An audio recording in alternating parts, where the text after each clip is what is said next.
sinabi nga ni Remulla na mag-iimbestiga na daw yung kanilang task force injustice dito sa mga paglabag ni Pangulong Duterte sa international humanitarian law at chuchu. Pero si Lisa Tanas na kidnapper at si Bangag Jr. ay ayaw pa imbestigahan ni Boying Remulla. Bakit nga naman niya pa imbestigahan? Kasabwat nila sa pangingidnap diyan sa Turkey. Kaya yung mga kadyutahan nila, mga palangga, na sinasabing sila ay concerned sa karapatang pantao, buhay ng mga tao, or human rights, chuchu ay isang kadyutahan lamang dahil ang gobyernong ito ay isa ng malaking mafia. Actually, matagal ng mafia ang gobyernong ginagalawan niya sa Pilipinas. Kaya nga nakakalungkot na mabuhay sa bansang Pilipinas na ating minamahal, Pilipinas kong mahal, 'di ba? Ako ay Pilipino, taas noo kahit kanino, 'di ba? Mga ganong kanta natin hanggang sa ang matsugi ng dahil sa iyo, mga ganyan. Ang ating ipinamamalas sa ating mga anak at even tayo, kinakanta natin 'yan. Pero sa totoo lang, paulit-ulit natin sasabihin na mafia ang gobyerno, lalo na ang gobyerno ni Bangag, at wala na pong patutunguhan ang ating sambayan ng Pilipino sa maayos na bukas o magandang bukas. Dahil nga ang gobyerno ni Bangag ay patuloy na binabalahura ang inyong buhay. Like ngayon, ilang days na ba ang bagyong Pepito? 2 days na. News blackout. Hindi inuulat ang mga totoong biktima nitong bagyo na ito. So nakakalungkot yan, mga kababayan. Anyway, so balik tayo dito sa sinasabi ni Remulla. Okay, ang bawat bukas ng junganga ni Remulla, yun ay utos ni Lisa Tanas. Tandaan ninyo, noong May 9, during election time, kung saan nag-celebrate ang mga buwaka ng ina, kasama na din ang inyong lingkod na nabudol dyan sa Mandaluyong, ay nandyan si Remulla na kausap ni Bangag, kung saan kausap niya para sila ay magpalaganap ng kasinungalingan or kawalang hustisya sa ating bayan. Sabi ni Remulla, lahat daw po ay lahat na daw ng pwedeng sakupin ay sasakupin nila para si Pangulong Duterte ay mapanagot sa mga binabato nilang crime against humanity. Pero ang crime ni Bangag Jr. at ni Lisa, ulit-ulitin ko, ang pangingidnap, pag-extract sa Turkey, ano yon, Remulla? Crime against what yon? Bangag. Okay? Bangag kasi ang nagpasimuno nito. Tapos ngayon, lahat daw ng pwedeng silipin nila ay sisilipin nila para si Pangulong Duterte ay mapanagot nila. At mga kababayan, well, gawin nyo. Gusto ko nga ngayon karagtagin nating palangga ang ating PRRD. So, itong si Remulla, mga kababayan, uubusin nila ang pera ng bayan para dito tugisin ang Pangulong Duterte o gagawa ng mga fabricated cases, katulad ng ginagawa sa akin, fabricated crime, 'di ba? Sa kabila ng mga pagdurog ni Pangulong Duterte diyan sa Senate hearing, na kung saan nilampaso sila lahat ng mga Shonga Bells. Lumabas lahat ang mga Shonga Bells na mga kongresista at senador na hindi nila kaya ang utak ng isang dating Pangulo kahit anong paikot-ikot nila para itrap ang Pangulo sa kanilang mga kasinungalingan. Pero again, nilalaro nga lang sila ni Pangulong Duterte kasi alam ni Pangulong Duterte na sila ay mga mango. Okay? Sobrang mango, mga kababayan.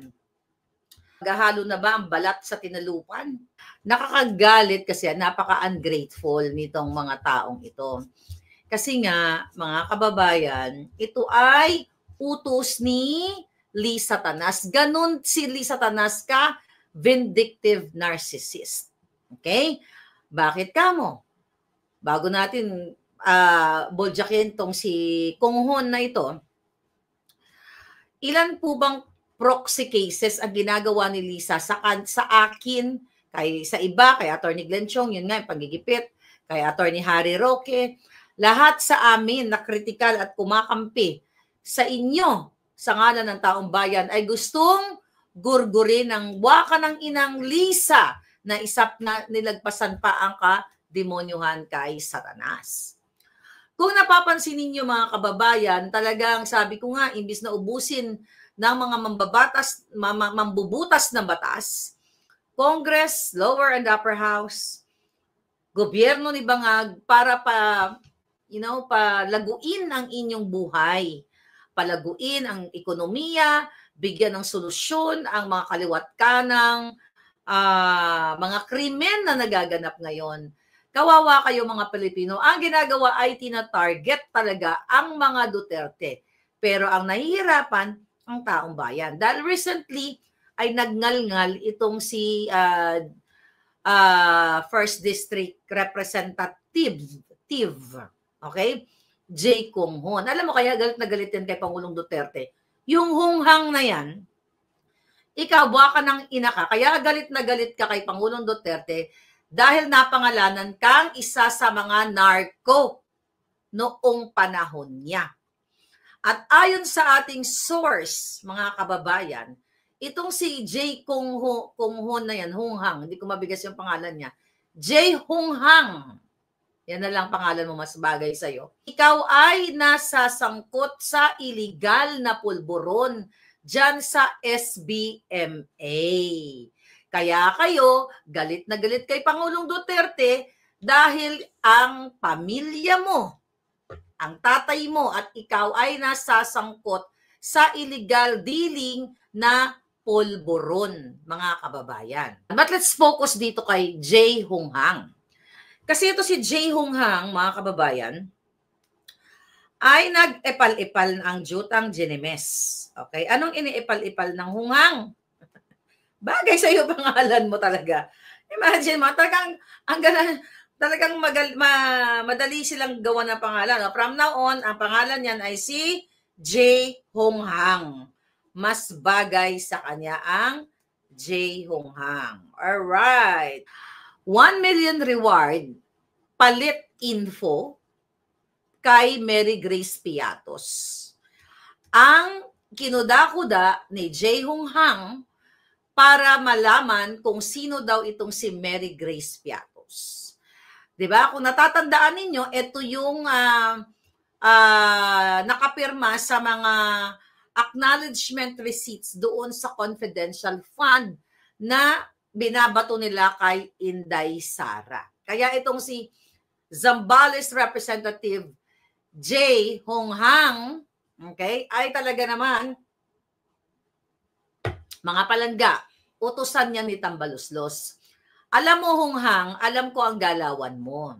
Okay? Sabi kasi ni Hunghang na ang sabi nila, sabi ni Hunghang na napaka mahalaga daw na malaman ng taong bayan ang katotohanan at napaka-importante na yung tao daw mismo na tumanggap ng pondo ng confidential funds na yon na pumirma sa acknowledgement receipt ay makausap, maka-attend ng Senate hearing. So yung mga ganon yung nakalagay na Mary Grace Piatos na yon.